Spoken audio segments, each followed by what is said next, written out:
Hello and welcome to another Cliff Reviews Art House.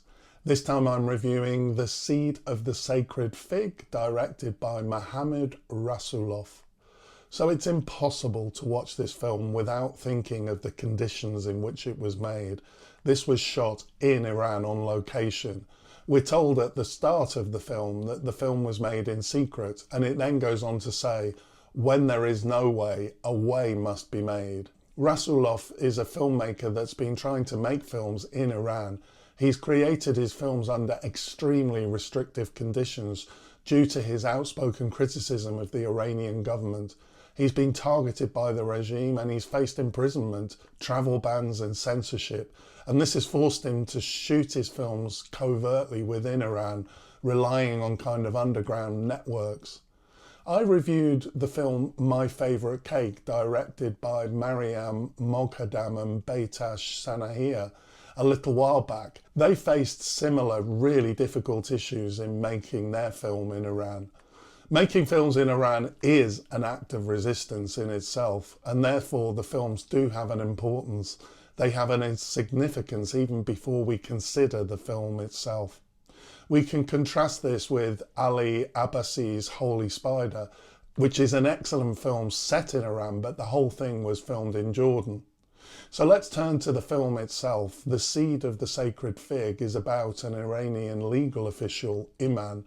He's received a promotion, but quickly becomes dismayed when he's instructed to start signing off guilty findings without doing any investigation. It's set during the nationwide protests in Iran following the death of Mahsa Amini. Amini was a 22-year-old that was arrested for not wearing a hijab, and she died in police custody. Many of the people that Iman is condemning are protesters, probably young women.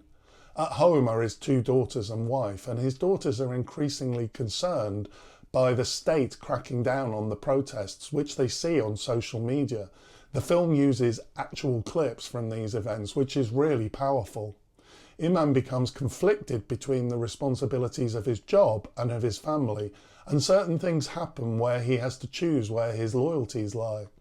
I really appreciate the courage of Rasoulof, and I appreciate that he's making films which have a political impact, which show the world what's going on in Iran. The film has been nominated for an Oscar, so it's successful in getting that kind of exposure. However, as a film, I do think that it has many flaws. The first is the length, 167 minutes, 2¾ hours. There's no reason why the film has to be that length. The first 2/3 of the film are more or less set in the family flat in Tehran. The pace is very slow, it just feels too slow. I've got no problems with the themes, the story, the acting. It's the pacing that's the problem here. The second problem for me is that the film changes genre mid-film. The film starts off as a domestic drama. It has interesting, important themes. The family is meant to be a metaphor for the broader social political dynamics in Iran, the divide between the conservative father and his politically conscious daughter. It symbolises the tensions between Iran's authoritarian establishment and the younger reform-minded generation demanding freedom and change. In this way, the family's breakdown isn't just a domestic tragedy, it's an allegory for Iranian society. The father's growing paranoia, his authoritarian control, his suspicion towards his daughters, it mirrors the oppressive surveillance and repression exercised by the Iranian regime against its citizens. Apart from the pacing, this narrative is really well set up, but the problem then comes in the final act. We get a sudden change of genre. This shift creates a really jarring contrast with the carefully constructed metaphor around the family dynamics that precede it. The transition into a suspenseful thriller made me think of the maze scene from The Shining and the standoff in The Good, the Bad and the Ugly. The film undeniably dramatically alters its tone. For me, this film deserved a more sophisticated, perhaps more nuanced ending. I did care about the characters, so I was invested in the ending and I wanted to know what happened. But overall, I felt quite disappointed with this development. The third problem that I had was that the evolution of the father's changing attitude to his daughters just didn't ring true for me. His daughters are respectful tradition, they wear the hijab, but they're also quite modern in their attitudes. They seem like a happy family, and it seems as if Iman really loves his girls. His attitude towards them changes a bit too quickly for me. Wouldn't he be more conflicted? Wouldn't we expect a more nuanced psychological unravelling of the feelings towards his family?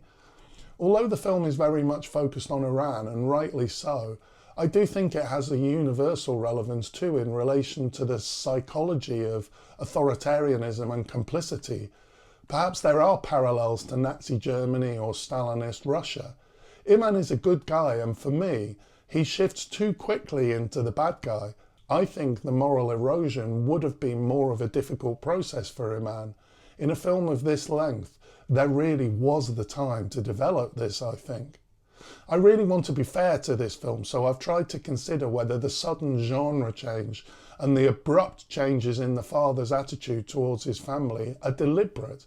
Maybe this is supposed to be the continuation of the metaphor of how quickly the situation can deteriorate where loyalty to the state supersedes all else. I guess this is possible as an interpretation. However, for me, I think that a metaphor of this type works best when the allegorical situation is realistic. In this case, the allegory was stretched and distorted to fit the political point about the state. I think that there was a more sophisticated ending than this. I think this important film really deserved that. It's interesting comparing it with the film Holy Spider, which is also about legal process and family. I mentioned earlier that it wasn't filmed in Iran. Nevertheless, I feel that Holy Spider was much sharper, much more cohesive in its storytelling. I also recently watched Under the Shadow, and I've done a separate review of that.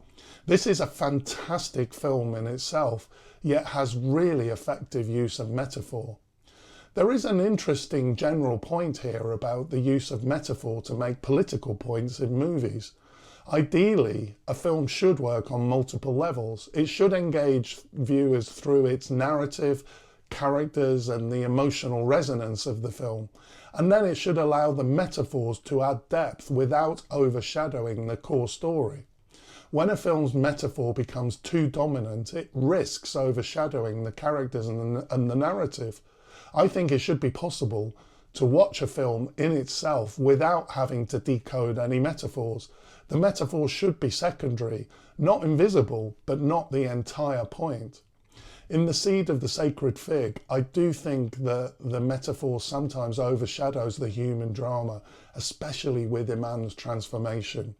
That's not to say that it fails, and some may find this approach powerful, and that it's a deliberate approach for the metaphor to be so prevalent. But for me, I'm definitely looking for more nuance in the balance between the metaphor and the primary story.